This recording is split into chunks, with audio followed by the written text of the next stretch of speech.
दोस्तों, इन पिछले 72 घंटों में अगर कोई सबसे ज्यादा चर्चा में है तो वो और कोई नहीं बल्कि बागेश्वर धाम के पीठाधीश्वर पंडित धीरेन्द्र कृष्ण शास्त्री जी हैं। दरअसल दोस्तों, मध्य प्रदेश के छतरपुर के धीरेन्द्र कृष्ण शास्त्री जी पर अंधविश्वास फैलाने और शोषण का आरोप लगा है। महाराष्ट्र के अंधश्रद्धा निर्मूलन समिति के राष्ट्रीय संयोजक श्याम मानव ने शास्त्री जी पर लोगों में अंधविश्वास फैलाने और शोषण करने का आरोप लगाया है। श्याम मानव ने शास्त्री जी पर उनका सामना न करने और वहां से भाग जाने का भी आरोप लगाया है। तो क्या सच में पंडित धीरेन्द्र कृष्ण शास्त्री ने लोगों में अंधविश्वास फैलाया, उनका शोषण किया और आखिर क्या है पूरा सच, आइए जानते हैं आज के इस वीडियो में। वीडियो शुरू करने से पहले अगर अभी तक आपने हमारे चैनल अनोखी दुनिया को सब्सक्राइब नहीं किया है तो जल्दी से कर लीजिए और कमेंट्स में जय श्री राम जरूर लिखें। आज के बदलते समय के साथ देश में आध्यात्मिक शक्ति का आधार भी बदल रहा है। जहां भक्ति काल में संतों के हाथ में संगीत और वाद्य यंत्र देखने को मिलते थे, वहीं अब इंटरनेट क्रांति के बाद सोशल मीडिया पर कई तरह के बाबा आ गए हैं। कुछ बाबा तो उपाय के नाम पर समोसे और रसगुल्ला खाने को कहते हैं तो कुछ अपने आश्रम में ही बुला लेते हैं। पर इस तरह के सभी बाबा आज जेल की हवा खा रहे हैं। लेकिन वो कहते हैं ना कि दूध का जला छाछ को भी फूंक फूंक कर पीता है। ऐसे में ही लोगों ने इन बाबाओं के जेल में जाने के बाद दूसरे बाबाओं पर विश्वास करना बिल्कुल बंद कर दिया है। और अब तो हालत ये है कि बाबा या आचार्य नाम सुनते ही लोग सबसे पहले उसे शंका की दृष्टि से देखते हैं और इस समय हमारी मीडिया का तो सबसे अहम रोल रहता है। ऐसे में अचानक से एक बाबा आजकल लोगों के बीच में काफी प्रचलित हो रहे हैं और लोग उन्हें भगवान का रूप या स्वरूप भी मान रहे हैं। तो वहीं कुछ लोगों का कहना है कि ये भोले भाले लोगों को सिर्फ लूटने का एक जरिया है।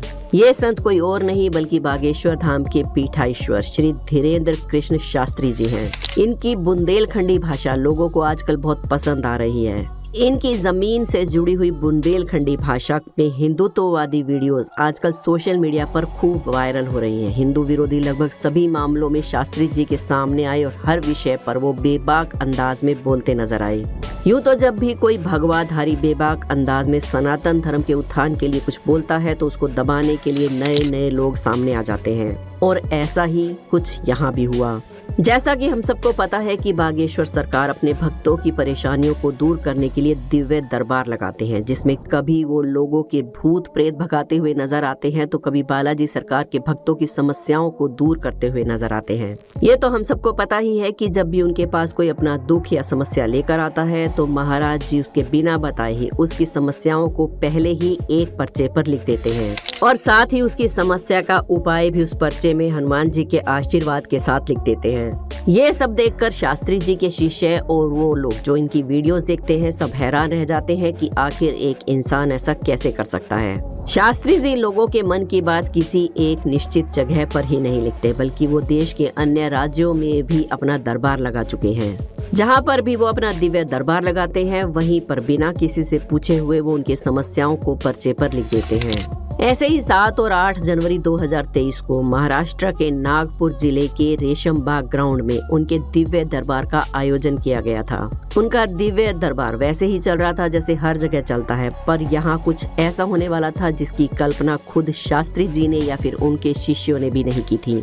नागपुर के दिव्य दरबार में लोगों की समस्याओं को चमत्कारी रूप से ठीक होते हुए देखकर कुछ लोगों ने इस बात की कंप्लेंट पुलिस में दर्ज करा दी कि शास्त्री जी लोगों के बीच में अंधविश्वास फैला रहे हैं।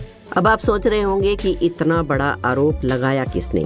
दरअसल ये आरोप महाराष्ट्र के अंधश्रद्धा निर्मूलन समिति ने बागेश्वर सरकार के ऊपर लगाया था। आपको बता दें कि ये समिति अंधविश्वास और जादू टोना के अगेंस्ट काम करती है और अंधविश्वास फैलाने का ये आरोप इस संस्था के संस्थापक श्याम मानव ने लगाया था। उन्होंने पुलिस के पास जाकर वीडियोज रिपोर्ट भी दर्ज कराई। श्याम मानव का कहना है कि शास्त्री जी के खिलाफ जादू टोना एक्ट के तहत मामला दर्ज हो और धीरेन्द्र कृष्ण शास्त्री जी को गिरफ्तार किया जाए। समिति की ओर से ये भी कहा गया कि अगर बाबा जी ऑन कैमरा ऐसे चमत्कार मेरे सामने करके दिखाएंगे तो मैं उनको 30 लाख रुपए भी दूंगा और उनसे माफी भी मांगूंगा। पर ऐसा कुछ भी नहीं हुआ, जिसके बाद समिति ने ये दावा किया कि शास्त्री जी उनका सामना नहीं कर पाए और वहां से भाग गए।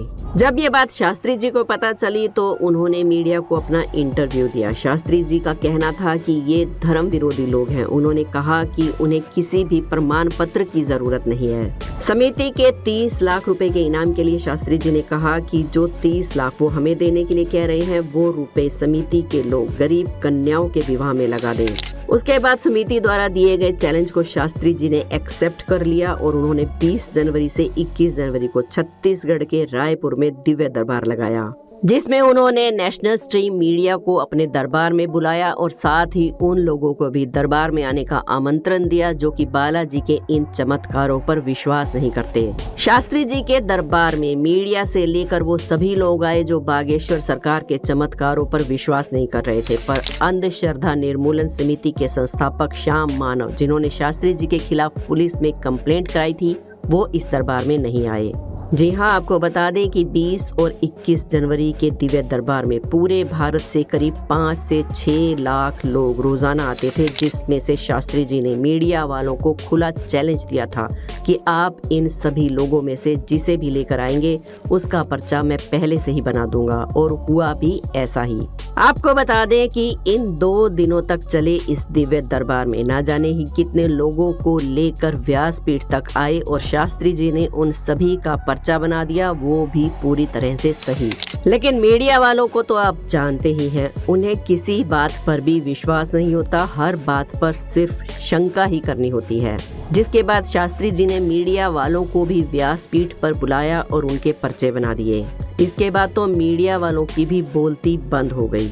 वैसे धीरेंद्र कृष्ण शास्त्री जी पर ऐसा आरोप पहली बार नहीं लगाया गया है, पहले भी कई बार उनके ऊपर इस तरह के आरोप लग चुके हैं और मीडिया वाले उनका इंटरव्यू लेने के लिए भी भेष बदलकर दरबार में कई बार आ चुके हैं, लेकिन शास्त्री जी उन्हें हर बार पहचान लेते हैं और मीडिया वालों को वहां से उल्टे पैर ही भागना पड़ता है।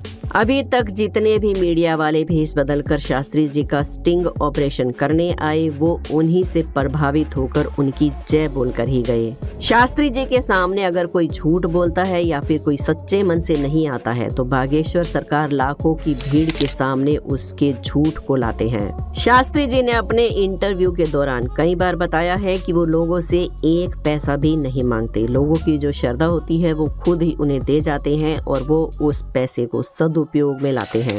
दरअसल छतरपुर के बागेश्वर धाम में रोजाना विशाल भंडारे की व्यवस्था की जाती है। साथ ही हर साल 108 गरीब कन्याओं का विवाह शास्त्री जी खुद निःशुल्क करवाते हैं। बागेश्वर धाम में लाखों भक्त जो भी चढ़ाते हैं अपनी खुशी से और अपनी मर्जी से दान करते हैं, क्योंकि जो भी बालाजी सरकार के बागेश्वर धाम में एक बार सच्चे हृदय से जाता है, बालाजी के आशीर्वाद से उसको कभी भी किसी भी चीज की कोई कमी नहीं रहती। नेशनल स्ट्रीम मीडिया के सामने तो उन्होंने खुद को सच्चा हनुमान भक्त साबित कर दिया है, पर ये तो आप जानते ही होंगे कि इस दुनिया में टांग खींचने वालों की भी कोई कमी नहीं है, लेकिन वो क्या सोचते हैं ये उनकी समस्या है।